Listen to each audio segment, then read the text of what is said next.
Hello everybody, I'm Ryan Gilkerson, lead creative here at Company 119, and this is another episode of Company 119's The Coffee Cup. I'm glad everybody could join us. It's Friday, so you know what that means around here. It is Free Tea Friday, and we're going to be giving away a t-shirt. I'm really excited to do that. We had a really good question this week that I'm happy to share with you.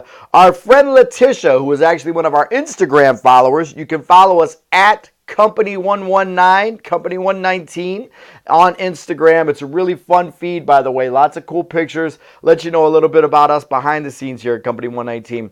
But our friend Lettisha, who is on Instagram at TISSAS1, at Tissas1, she comes to us and asks us this question.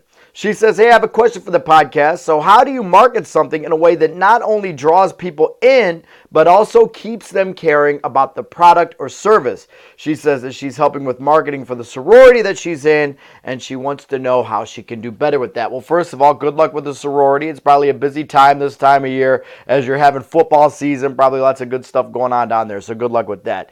But when you talk about marketing, I think it's really interesting that even in this question, how do you get somebody excited about a product, a service, a party, whatever it might be, and then how do you keep them excited? How do you get them excited about your sorority and then keep them excited? What we're learning as we read more and more, go to more and more workshops, go to seminars, all of these different things that we do here as we try to stay in tune with what's happening in digital marketing. We're learning that it's not about the product and service as much as it is about the people behind that product or service. It's about connecting with your customers long term, not just getting them right away.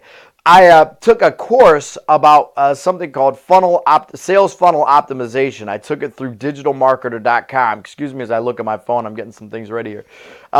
But digitalmarketer.com has these awesome courses that you can take. They teach you about different aspects of marketing. In the sales funnel optimization course that I took, they said, listen, first of all, you have to make sure that the product or service that you have is something that people care about. That's the number one thing. So how do you know that first off? You want to know, does it give them something that they wouldn't have otherwise? Does it make them feel better about themselves? Does it make them feel better? How does it change their life on a daily basis? Does it matter to them on a daily basis, or is this something that really doesn't impact their daily lives? And finally, does it improve their status? Does it make other people look at them like they're doing a good job in life if they have your product or service? If you say yes to these things, then chances are you've got a product or service people want. Now, with your sorority, you've got something clearly that people have wanted to be a part in. It helps their status, helps their daily life. Maybe they'll have more to do. Maybe they'll be involved in civic things. Does it have something they wouldn't have otherwise? Yeah, it's got the bonding. It's got the friendship. So your sorority, whatever you promote for the sorority is going to give them all of those things. So right now, you've got a product or service that people are going to care about. It's worth marketing. How do you get them to continue to care? Well, there's a couple of ways that you do that. One thing that I liked about this digital marketer course is that they talked about building relationships with sales of products and services just like you would build a relationship with a friend or a relationship with a boyfriend or girlfriend. Same type of thing. It's all about building a connection, building up beyond that product or service, and making a personal connection because you're more likely to do business with people you care about.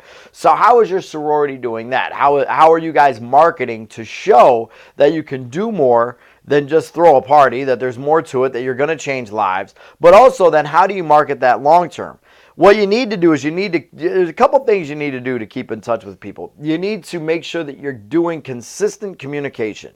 So once you have an email address, once you have their phone number, once you have their address, whatever you're using to communicate with them, are you continuing that chain of communication? Do you keep checking up on them? Hey, I know you came to our mixer last month. I know you're not a member of the sorority yet, but we'd like to talk to you about it. Even people that you don't necessarily, like if there's people that don't get into your sorority, for example, you still want to market your sorority as a good organization of good people. So you might still want to keep in touch with even people. Hey, listen, I know you didn't get in the sorority this time. Maybe next year your luck will be better. Keep talking to them about it. We still appreciate you being here. We're going to keep you up to date on things we're doing so that you know the impact we have in the community. Keep that brand in front of them all the time. There's some things you can do digitally, like retargeting, where if somebody visits your site and they don't buy a product, or if somebody comes to your sorority and they don't fill out online to your website, but they don't fill out an application, if they don't RSVP for an event, there is some retargeting that you can do so that when they go to other websites, maybe your website pops up and keeps your brand in front of them. I don't know how that would necessarily apply to what you do. I know you could do it. I don't know what your budget is as a sorority for digital marketing. But the other thing that you want to do, and sororities usually do a really good job of this, and this could go to other brands as well, you want to keep in touch with the people that you've already done business with. Think about all the alumni of sororities and how they keep in touch with the people that have come through the process, and they always invite them back to keep them a part of things. They always send out a newsletter that says, here's what's happening on campus today. That's the type of touch base that people need to have with their customers in general. If you have somebody that buys your product once, here's the thing about products and services. If they bought it once, you probably don't have to sell that same product again. You might sell a new version, like when we come back for our iPhones all the time.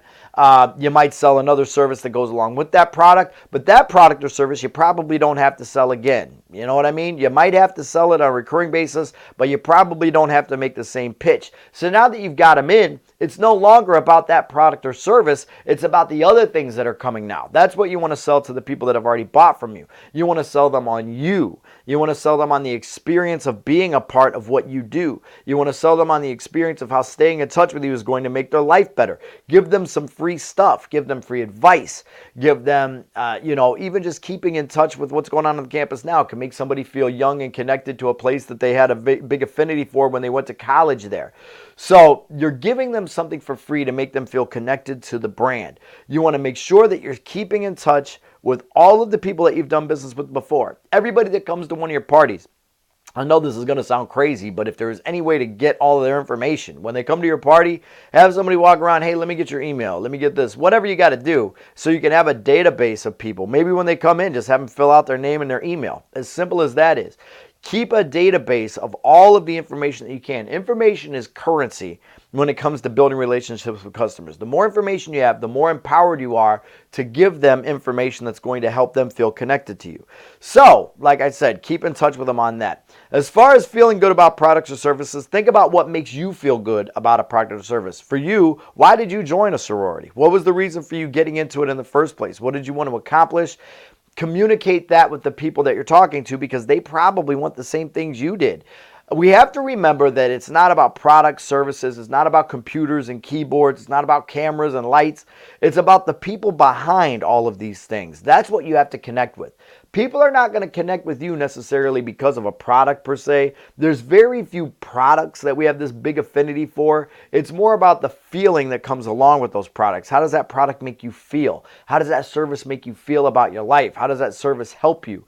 That's what matters. It's that emotional attachment to things that we have to sell. So to keep people coming back, you have to develop that relationship. Take it slow. Don't come on too strong. Bide your time. Wait for it. And then once you get that relationship, maintain it. You have to maintain relationships just like you do in a marriage. You have to have date nights. You have to have movie nights. You have to bring flowers home every now and then. That's the attitude that you have to have towards the people that are returning to your product, service, sorority, to make them feel like they're connected and that they matter and that they want to continue to have that relationship for you.